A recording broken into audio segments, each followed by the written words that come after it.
How many elevator rides do you recall? Maybe because the small town of Idabel, Oklahoma, where I grew up, only had one elevator that I knew of. I can still recall my first elevator ride. But for the most part, elevator rides are uneventful and not newsworthy. There may be music that plays in the background, a polite, obligatory hello if someone joins you. We've all had the experience of being in an awkward position when the stranger gets on the elevator and wants to have a full-blown conversation. That feels weird because there is a code to riding an elevator. You get on, get quiet, and get off. And because most people abide by that code, most elevator rides aren't newsworthy.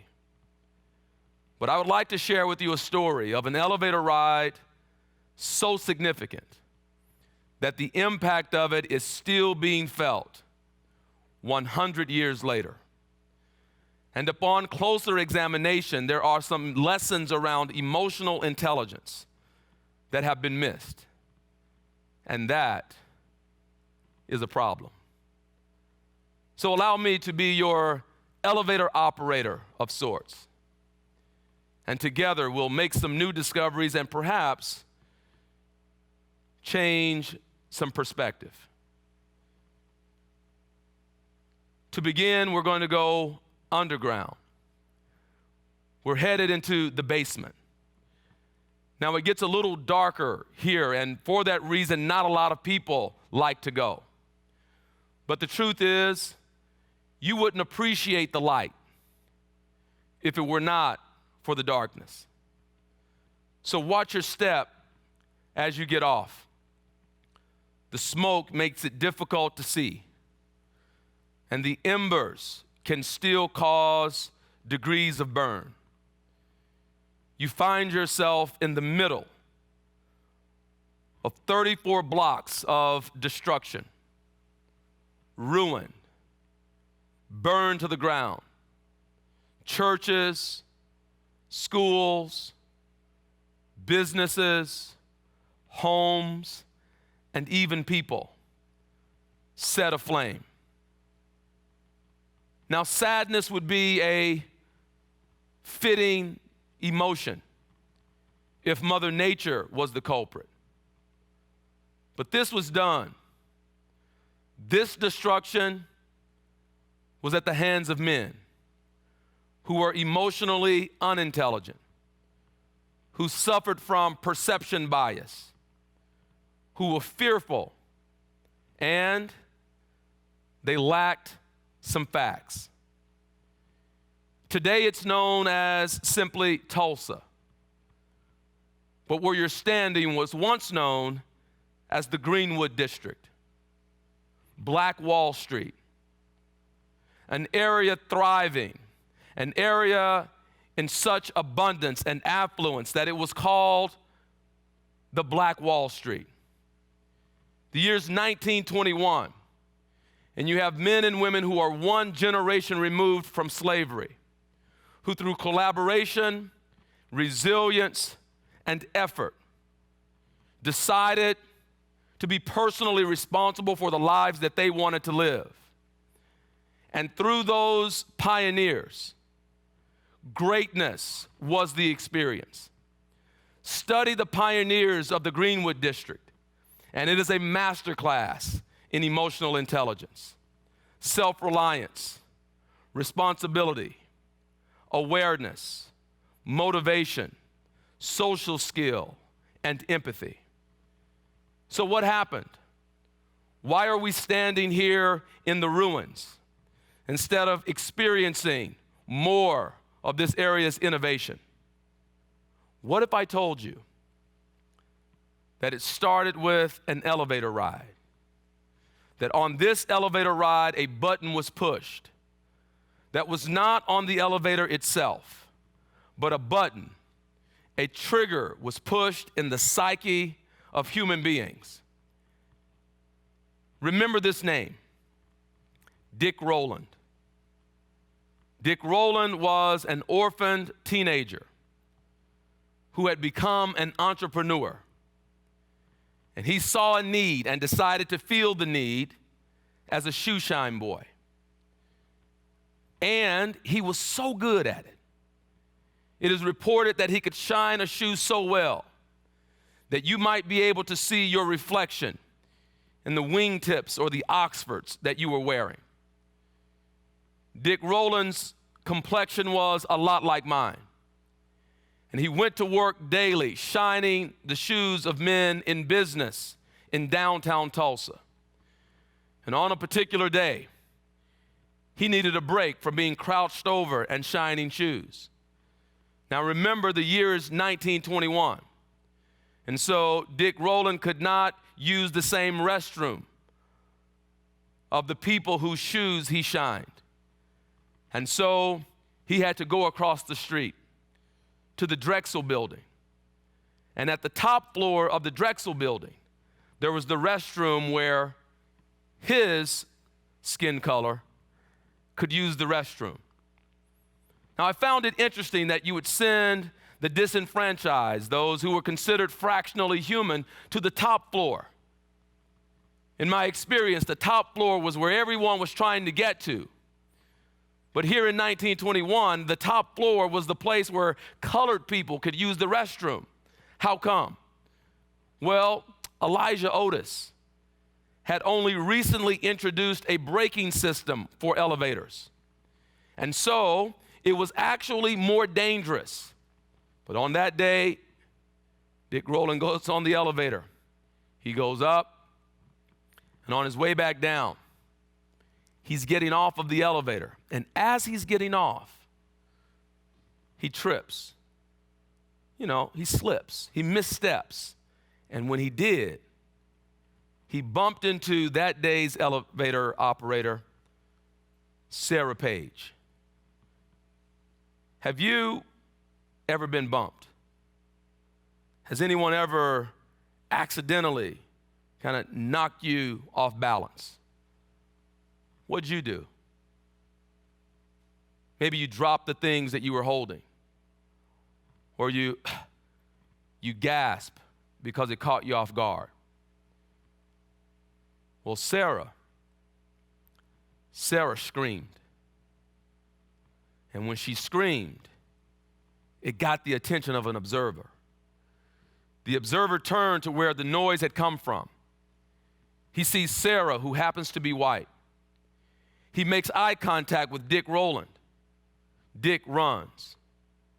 Now, for those who would suggest that, well, if Dick had did nothing wrong, then why did he run?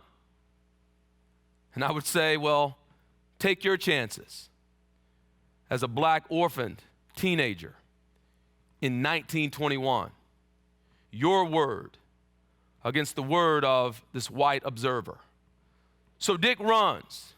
He runs back to Greenwood. But later that night, he's arrested for sexual assault. And he's in the Tulsa City Jail. And there's a mob that has gathered outside. They want Dick Rowland released to them, the vigilantes, because they have a way of taking care of this type of business. And the community of Greenwood knows that Dick is incarcerated, and they go to the courthouse to make sure that he doesn't get released to these vigilantes. And when they arrive, they see the mob.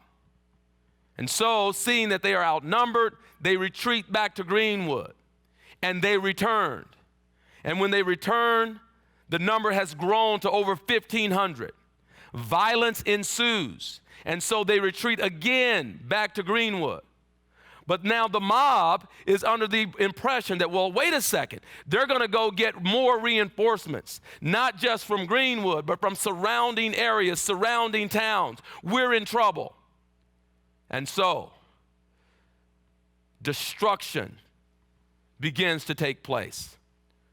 Where literally airplanes are rented out and bombs are dropped on this 34-block area, set afire, blazing high, women, children, it did not matter. Complete destruction of this area. How come? Fear, perception bias, and an absence of the facts. We stand here not because Mother Nature willed it, but because it's what happens when fear overrides. Well, what is also the case is that those perpetrators were guilty of being tricked. Have you ever been tricked? Have you ever been misled? Well, here is the greatest trick that has ever been played on mankind, and it continues today. And the trick is convincing people that a disadvantage to one is not a disadvantage to another. What those in South Tulsa did not understand is that destruction in North Tulsa represents also destruction in South Tulsa. We cannot get around it. I cannot do harm to you without it also being harmful to me. And so they had been tricked, misled, and because of it, destruction ensued. Let's get back on the elevator now. We've spent enough time underground. We're going to go to a higher level. Let's go take in the view from the top floor. I want you to see and notice a world of possibilities. A community where people are seen, and because they are seen, they are inspired. Because ultimately, it's what we all want, is to be seen and to be known. You look out and you see a world where there is absolute responsibility. Absolute responsibility says that no matter where we've been and no matter what we've been through, what comes next is up to us. To take responsibility does not suggest that I have to take blame for what happened. It is not to say that I must own it as my fault. But it does suggest that I am willing to own that what comes next is up to me. Why? Because you will never change what you are unwilling to own. As you look out and you see or imagine a world where people are seen for who they are, and they recognize that in and of itself, that is enough. I recall a recent incident where a friend of mine, Rex, he says to me, "Courtland, I just don't see you as a black person." I thought, well, Rex, that's odd. I obviously am, and you're not blind. I said to him, please take it from me. That is not a sign of enlightenment. It's not received as a compliment. But I'm curious, what do you mean by that? And in his eagerness to explain it, he said, well, you know, it's the way you talk and how you dress. I'm sorry, I just don't see you as a black person. And I said, so essentially what you're saying is that because of how I speak and because of how I dress, I don't fit your paradigm of an African American man. I don't fit your paradigm of what it is to be black. And rather than shift or change your perception, rather than shift your paradigm, you make me the outlier. Because Rex was a friend, I shared that with him. And today he's grateful. Because he began to explore what does inform our viewpoints and our opinions. What informs our biases? Every human being wants to be seen. And perhaps the greatest gift that you could give them is to recognize or have them know that you see them and that who they are in and of themselves is enough. So much of what we have occurring in the world are men and women believing that they are deserving and worthy of love only if they perform or only by what they possess or what they own. But I declare that you are worthy of love and acceptance intrinsically. You are worthy of love and acceptance by your birthright. Imagine a world that understands that. Let's get back on the elevator. It's about time to go. And on our way back down, we're at the ground floor now, but before you leave, consider what you've seen, not only in the basement, and what happens when a community lies, but also what you saw as possible when you're willing to operate from responsibility. And before you exit, as you go out, I want to encourage you with some specific things that you can do to impact and influence not only race relations, but the idea of people being seen and being known.